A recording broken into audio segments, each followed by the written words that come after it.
Well, hey guys, welcome back to another episode of Automotive Insight. Today we've got a 2007 Toyota Sienna. We're going to be replacing the oil cooler pipes.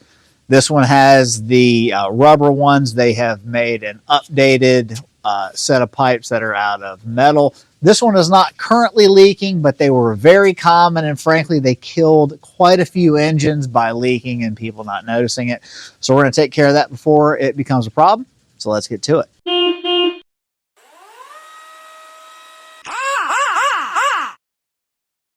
All right, so the cooler pipe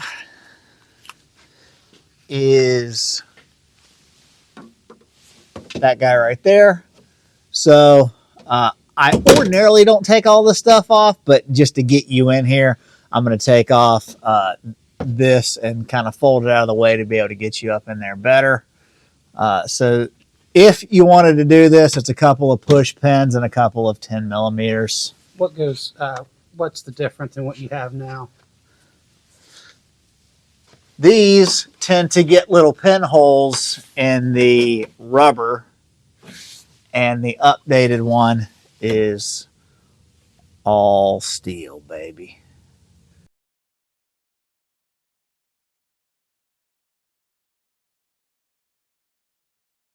So there's a bracket right here. You're supposed to take the 212s off of it, but you can just kind of bend that thing a little bit to be able to get that out of the way.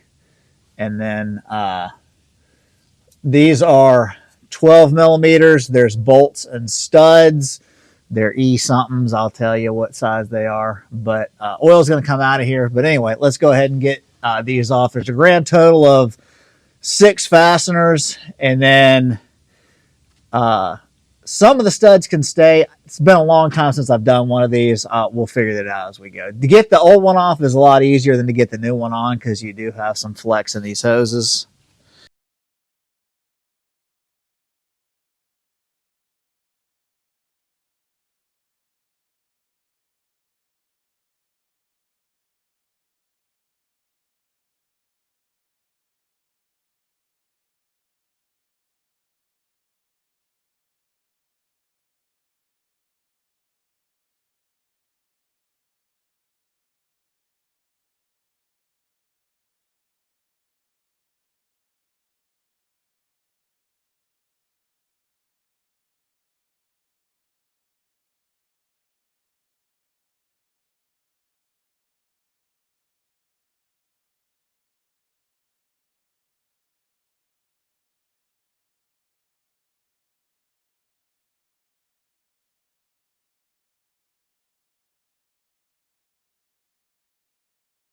All right, these are E8s, E-Torx bits.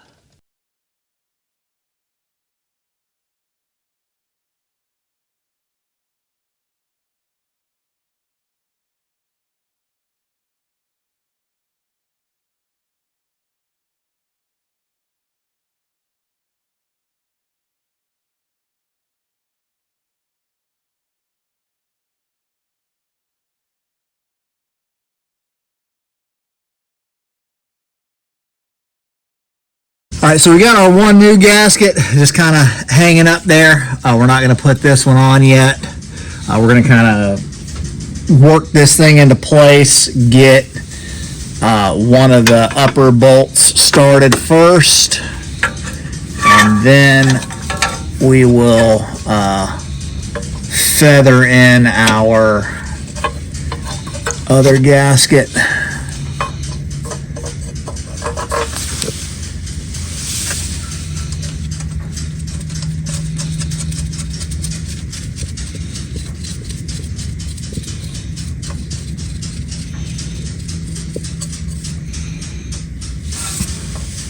That's good for right now.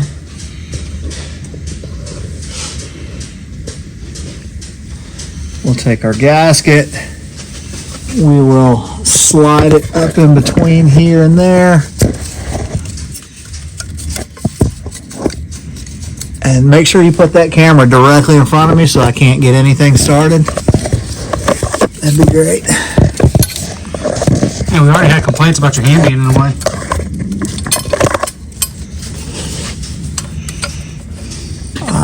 This one is in the thing. And let me get the other stud started.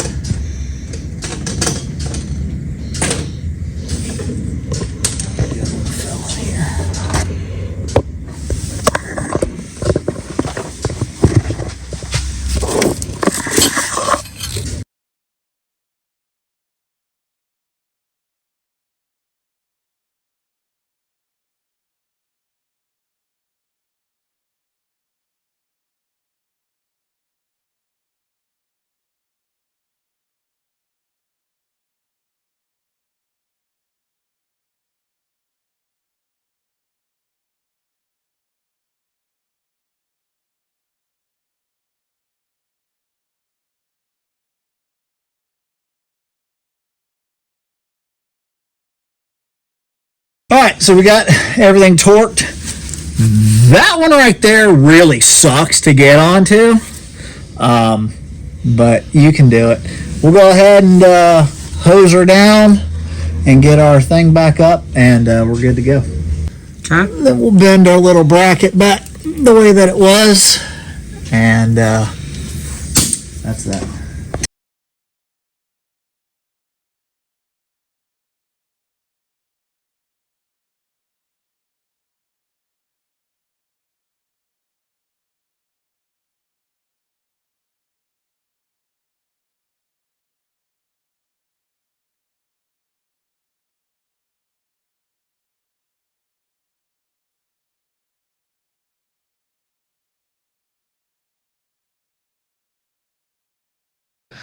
All right, a little bit of bonus footage for you. I don't know if you were paying attention, but on the where the dipstick tube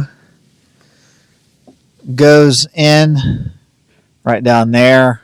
I don't know if you can see it or not, but you can go back and look in the video if you want. You can't see nothing. It was leaking, so if you have that same problem, this dipstick is in with 112 millimeter right here. I just cut that off, matched up another O-ring out of your just standard O-ring set, and I'll put it back in.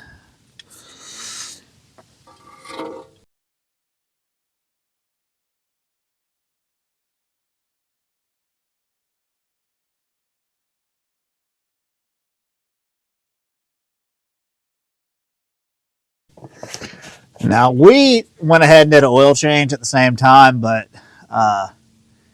if you don't do an oil change, then top off your oil.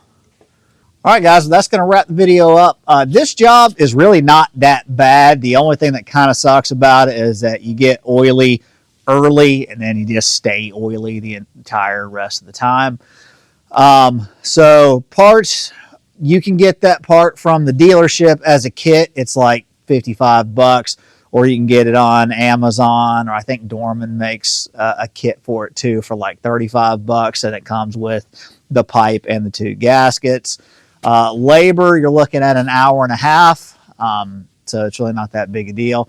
Anyway, guys, that's going to wrap the video up for today. Hopefully we earned a thumbs up from you. Let us know what you think down in the comment section. We have new content for you every single week, so consider subscribing to the channel. And with all that being said, thanks so much for watching. We'll see you on the next one.